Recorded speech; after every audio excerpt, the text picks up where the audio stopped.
The Cooler Master ML360R RGB is a bit of a monster. A massive 360mm all-in-one that has also the benefit of being addressable RGB, or A-RGB if you'd rather. But it's also a bit taunting when you open the box and are greeted by an abundance of stuff. I mean, if it were just an AIO, it wouldn't be that tough, but with the addition of an RGB controller, which I urge you to download the specific manual for from their site, things can get a bit hairy fairly quickly. Today we're going to go through the installation on my Ryzen-based workstation just to see how convoluted this can get. First off, we need to identify what we will be needing for the installation and setting them to the side, starting with the 3 fans for the radiator.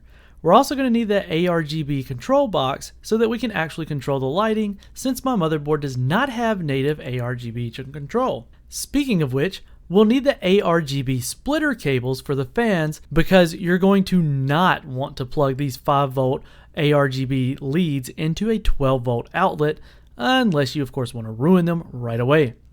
Since our board does have the 4-pin 12V header, we will be using the extension for the controller on this one.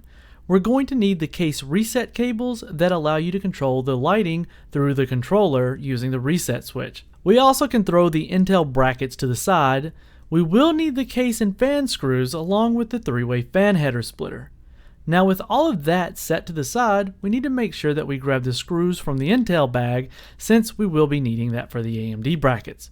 Now it's time to assemble the brackets to the pump head. It's a very simple process. You just line up the brackets on each side of the pump base and slip it into the groove, and boom, screw that puppy down and you're done. It's a very simple process, and since it uses the AMD cooler retention clips, now is the time that I prefer taking time to install the fans and making sure that I plan the orientation of the fans correctly so that the cables aren't falling across the motherboard and stay on the back side of the cooler.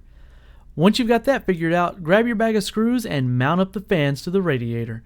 Remember, the hub side is where the air blows, so I've oriented them to push air through the radiator, but you would flip the fans around if you wanted the air to pull through the radiator. I always recommend a couple of screws at first to get them all lined up correctly, then moving to get all 4 in place and securing them down.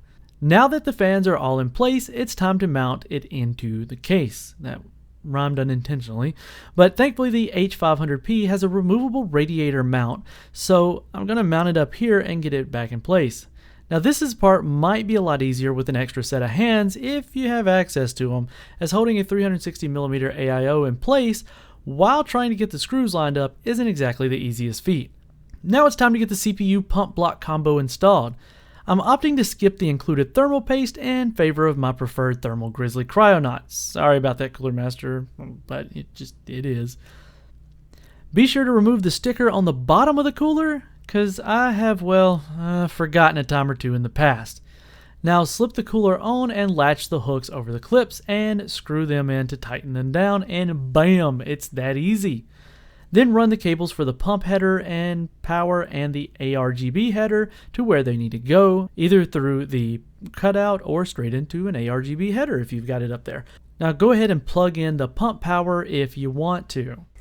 Alright, so at this point you've got pretty much the entire cooler hooked up. You could stop at this point if you wanted to just plug in the fans to the fan header or the 3-fan splitter and turn it on, and you could use it just fine. But if you want to take things a step further and put this bad boy to use, let's take a look at it real quick. Now, I'm not actually going to show me wiring this up, because the way you wire it up is going to be a little bit different based on which format you're going to use, and I'll get to that in just a second and explain why. So what we're going to do is take a look at it here real quick. This top button is going to be how you select the different modes, so the different settings in the RGB controller for the addressable RGB. So you got several different options there. Here in a minute we'll just take a look at those and see how they look. The square button switches between static RGB control or A-RGB control for this button.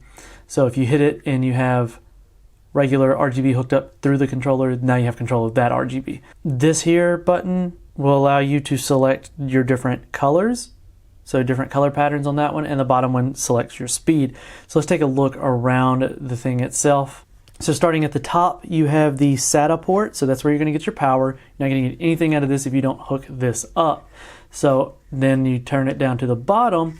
Now what you have here are several different control methods.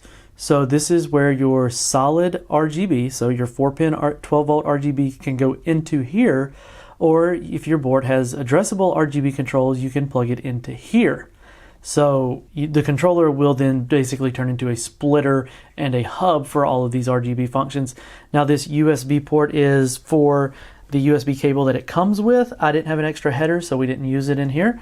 But you can use this, or actually you can hook it up to the external USB on the case if you got a pass-through back there and you want to use the software to control the RGB on all of your fans.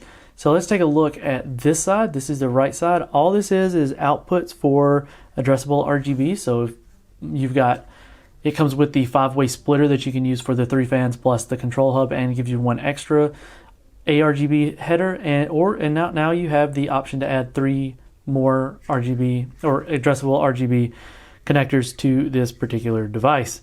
Over here on the other side, what we have here is a little bit different. So the top one is said to be unused right now, but this is for like a thermal probe that it doesn't come with, but it can be used with the software. The little swirly fan thing is for the Mirage feature in the software. Now the case reset and motherboard reset is interesting. So into this one goes the case reset switch will go into here, and then it'll go from here to the motherboard. Now what that does is allow you to use the reset button to take the place of the selection button here. So you can actually use your case and control it externally, and that's how I've got it hooked up. So the bottom one is the output for your solid RGB. So your 12-volt 4-pin RGB, so that you can use this to control that from there. So at this point, I'm going to wire this up and get it all tucked away. I'm not going to show you this because the wiring does depend on whether you're going to use the addressable RGB control, the USB control, the solid 4-pin 12-volt RGB control, or the controller itself, or the case switch to control it. So I urge you, if you're hooking this up, download the manual for this and spend some time figuring out just how you want it hooked up. This is very important. That's why we spent most of this video on this part. At this point, I'm going to plug this joker in, get it turned on, and let you guys see kind of how it looks.